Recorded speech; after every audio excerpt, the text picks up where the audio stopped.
And welcome to Candidates Up Front. This is a public interest election program from Berks Community Television and the League of Women Voters of Berks County. I'm Judith Cranus, a member of the League.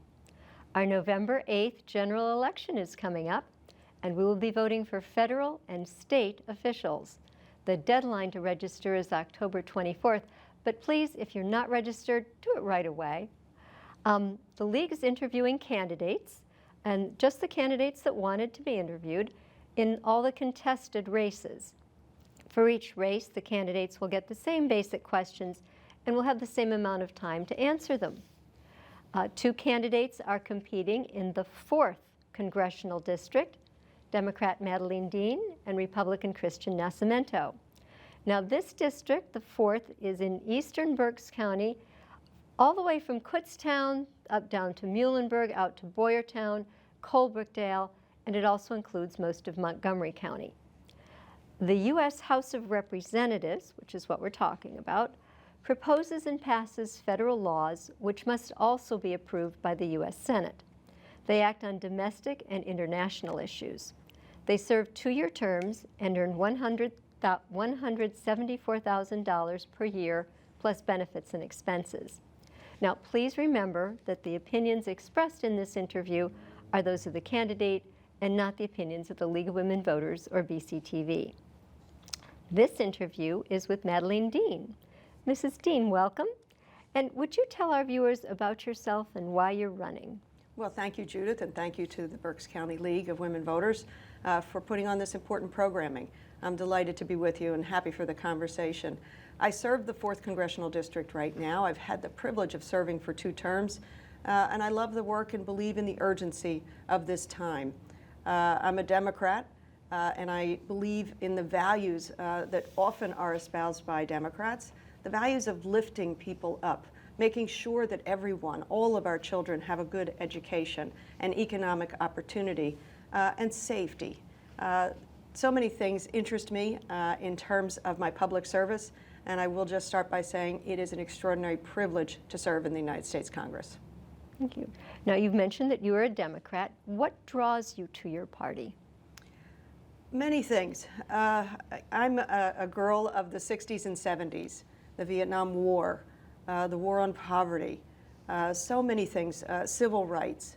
And so as a young girl and in our family, we really took to heart the troubles and the trials that others were having, whether it was getting an education or being treated equally, racially being treated equally.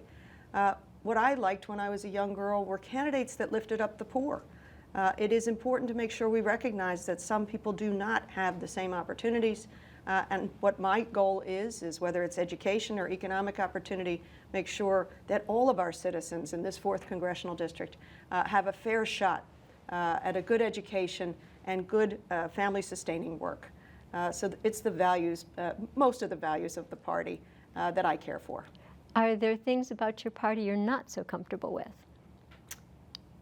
I'm not comfortable with extremism on either side, whether it is in my party or in the other party. So being extraordinarily extreme, unforgiving, unwavering to a position, I don't think that's healthy, and I don't think that's where most of the people are. So extremism, name-calling, anything like that is something I'm not interested in or comfortable within my own party. Now, in Congress, your party usually expects you to vote the party line.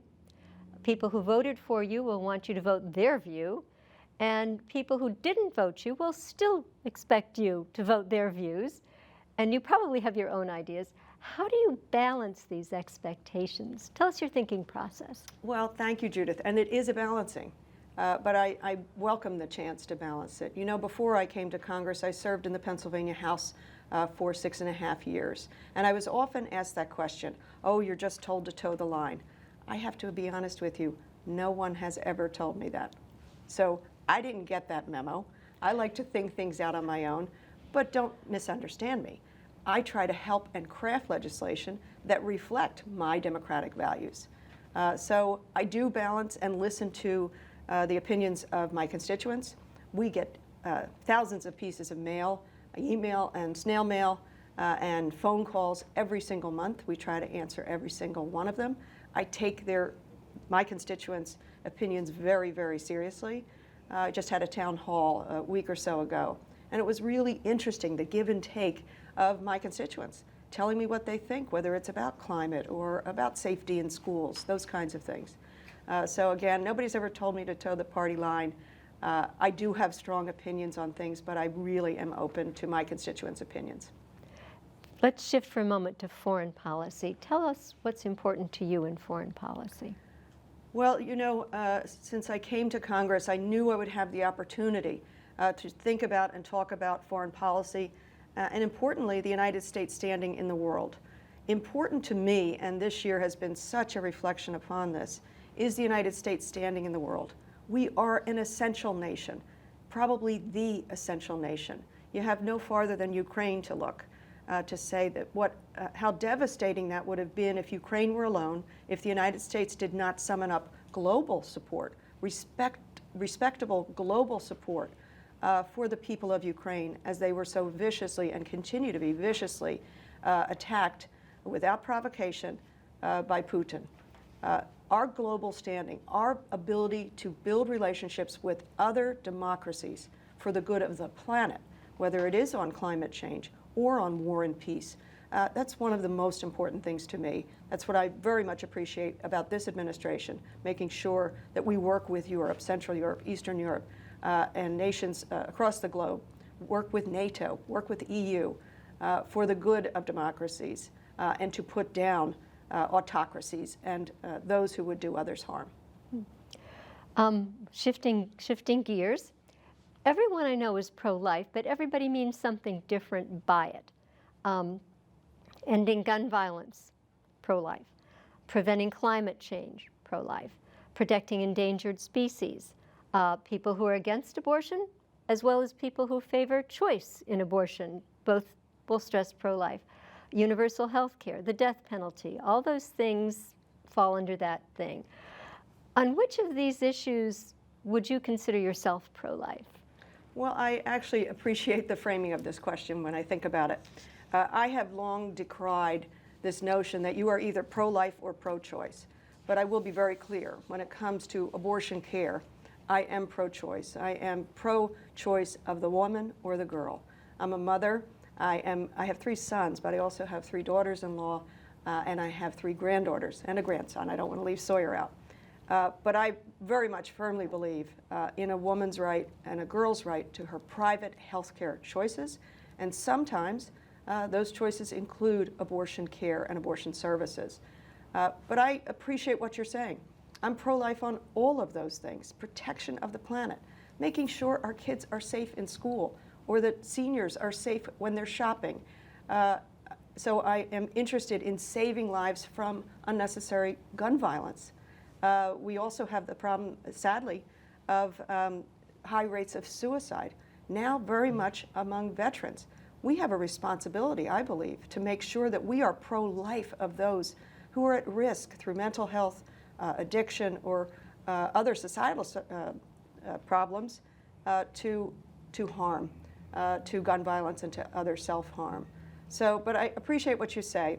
I'll tell a quick story if you don't mind. Well, we may not have time for it. Okay. Can it wait till the end? And we'll see if we have time at the end. Yes. The U.S. is a first world nation with third world statistics as to death of pregnant women. For every 100,000 women who are pregnant, in Norway and New Zealand, fewer than 2 will die. In most of Europe and Australia, it's fewer than 4. Canada and France, fewer than 9.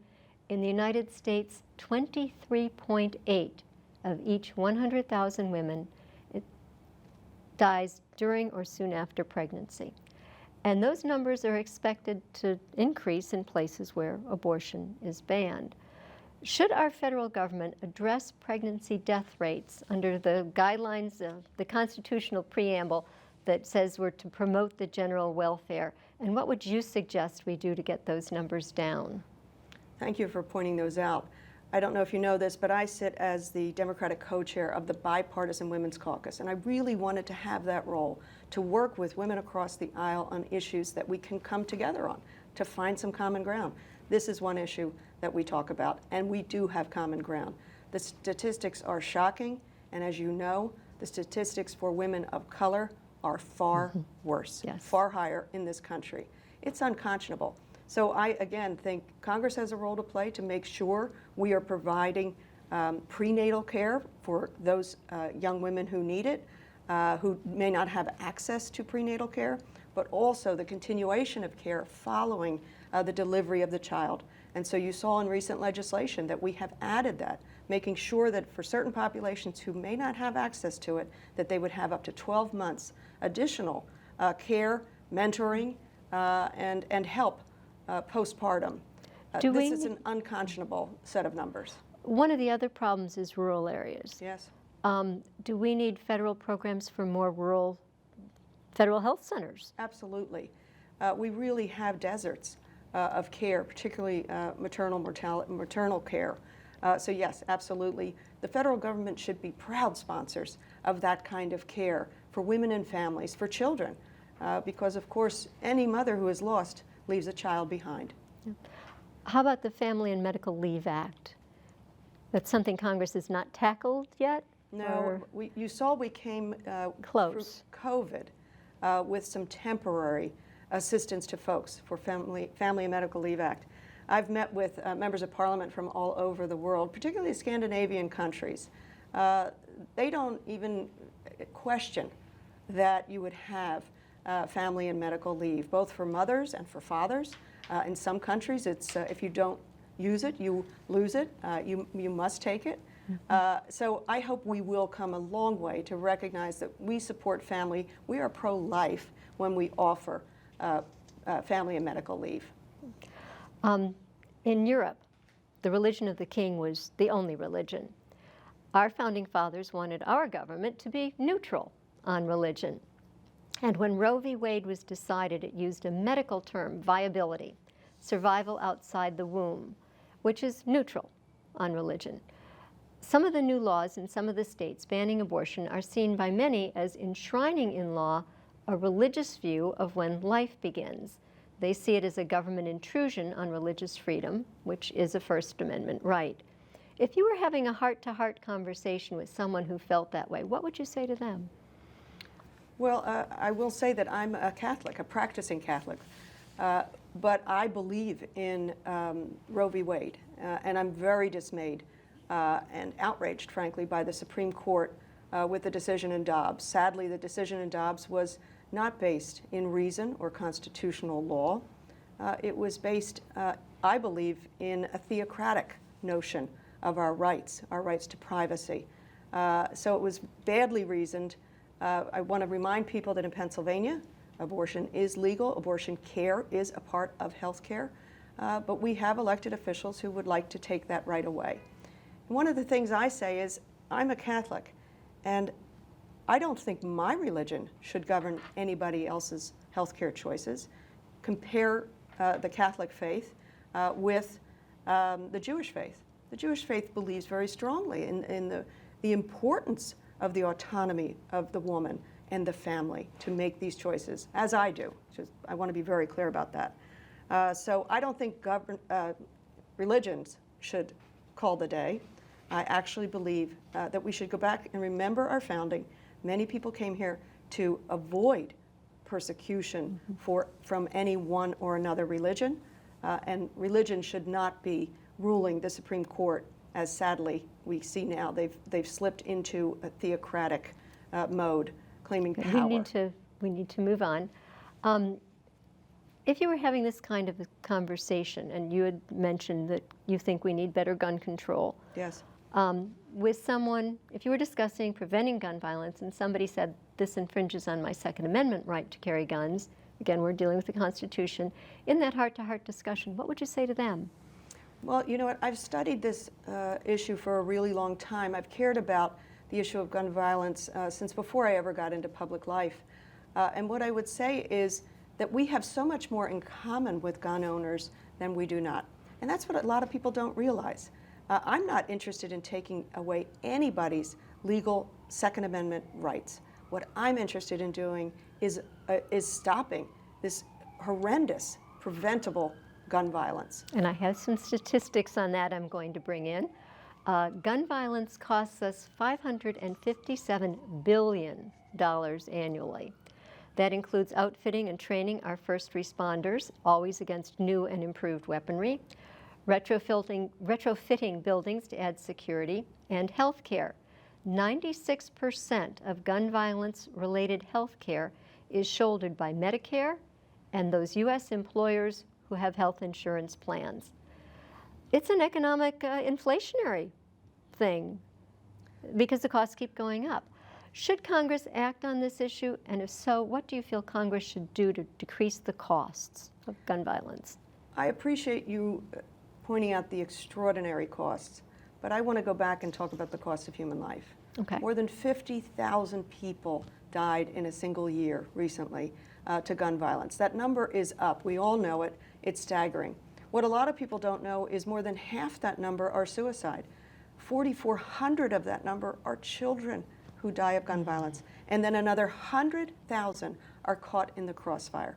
So think about, and that's not even to discuss those who are traumatized by it, whether it is suicide, rural suicide, or gun violence in cities and elsewhere. To your point, you're absolutely right. The cost is staggering. Cost to the individual families, the cost to society, the cost to those who are wounded for their care and for the care of their family. The costs are astronomical. I think as a civilized society, we must do something about it.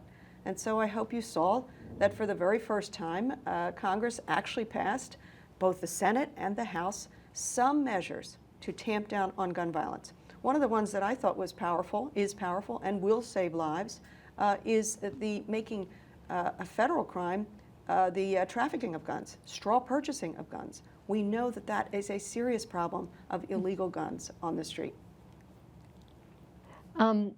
Should we also be doing more, should there be federal law on guns for the extreme risk? I don't think it covered that, or prohibiting weapons of war, or requiring training and safe storage.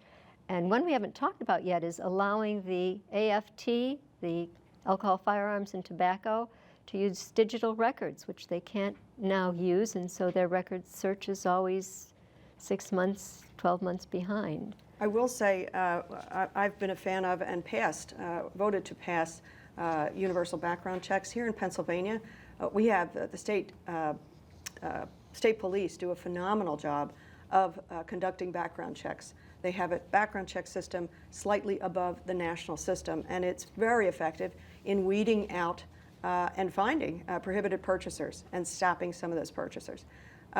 For the assault weapons, what you saw was the House actually passed an assault weapons ban. The Senate is not interested in taking it up. The thing that we did do, and I am persuaded about that, because these are weapons that are outgunning police. Take a look at what happened in Uvalde, where hundreds of police waited 87 minutes because of the high caliber weaponry that the shooter had, killing 19 innocent babies, slaughtering them, not killing them, slaughtering them, in some cases decapitating them. So I'm in favor of greater restrictions on assault-style weapons, and so we did pass one, which is enhanced background checks on those who are 18, 19, and 20 seeking to buy an assault-style weapon. We are going to have to give you a shorter time if we're going to get through all our questions. These are important things to discuss, and wish we had more time. Congress recently passed a bill to address climate change. It was not bipartisan. Wildfires, floods, and drought are expensive emergencies to deal with, and then there's the expense of rebuilding. It's an inflationary pressure on our economy. From a cost-benefit perspective, are we doing the right thing? We're not doing enough, but I'm very happy to have been a part of the Inflation Reduction Act, which makes the greatest investment in preventing climate change, getting some control over man's impact on the planet, whether it's floods or fires or droughts. With my district just last year, we suffered that extraordinary Hurricane Ida that had with it tornadoes that tore through our communities, flooding like we had not seen in more than 100 years, actually record-breaking flooding. It has a tremendous economic impact. So I'm very proud that we passed the large climate package in the Inflation Reduction Act, and there's much more we have to do. I will tell you, my young constituents plead with me to make sure that we are doing everything we possibly can to protect our planet, to reduce the use of fossil fuels, and continue to increase the use of renewables. Companies donate unregulated dollars to political causes as a form of protected free speech. The public cannot see these donations. And some say fossil fuel company donations influenced legislators to vote no on the recent climate bill. Do you think campaign contributions influence voters? And please tell us what you think about campaign finance laws. I wish we would reform them. I wish we would go to public financing of elections. I love my work, but every couple of years, every 2 years, I have to make sure that I raise money in order to get my message out about my work. I don't worry about over-influence of large corporations on me. We have campaign limits on us, but your question is about the dark money. The dark money that goes into these commercials, and you don't really know who paid the millions of dollars to be put against a candidate or for another candidate. The lack of transparency is very troubling. That was as a result of Citizens United, and I think that was a very flawed Supreme Court decision, and it's harming our elections. So Okay. I wish we would reverse that and go for public financing. Okay, we've got 30 seconds to hear your thoughts on the filibuster. Oh, thank you. I have come out against the filibuster. I think we have to recognize that the filibuster was really a relic of Jim Crow. And what the impact of it is that a minority in the Senate actually rules the day. I think most people think that majority rule is the way our founders intended for votes to pass, for bills to pass, for us to make change. What the filibuster does is say, no, it's not majority rule. It is the minority who will control. So I've called for an end to the filibuster. And We have to go on to our next question. Okay. I'm sorry. And that's your thoughts on the Electoral College, and we have 30 seconds again. Okay, again, 30 seconds. Well, sadly, we saw the trauma of January the 6th last year.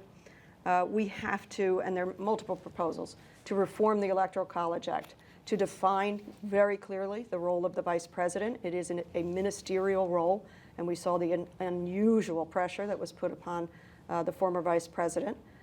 The other thing is it should not be just one senator who could call the election into question. There should be a greater number that would be required. There are lots of proposals to reform the Electoral College Act. It is outdated, and we see how precarious and porous it is. Again, we're going to have 30 seconds. As critical as the vote is to Americans' concept of democracy, should there be federal standards that protect our vote no matter what state we live in? Federal standards meaning? On the right to vote. Oh, absolutely. The Voting Rights Act was a very powerful tool passed in the 1960s to protect everyone's right to vote, men, women, people of color, people who are poor. We have seen an erosion of the Voting Rights Act at the federal level, sadly through the Supreme Court's ruling in Shelby, and then more recently this year, taking away preclearance. We have to strengthen at the federal level voting rights, and we have that with H.R. 1, which we passed, and we also have it with the John Lewis Voting Rights Act. I hope we get those both across the finish line. A founding father, Alexander Hamilton, fought for and set up the Federal Reserve Bank to set monetary policy. It's not in the Constitution, but it is the driving force in handling inflation. Probably Congress cannot solve inflation, which is why we didn't ask you about it.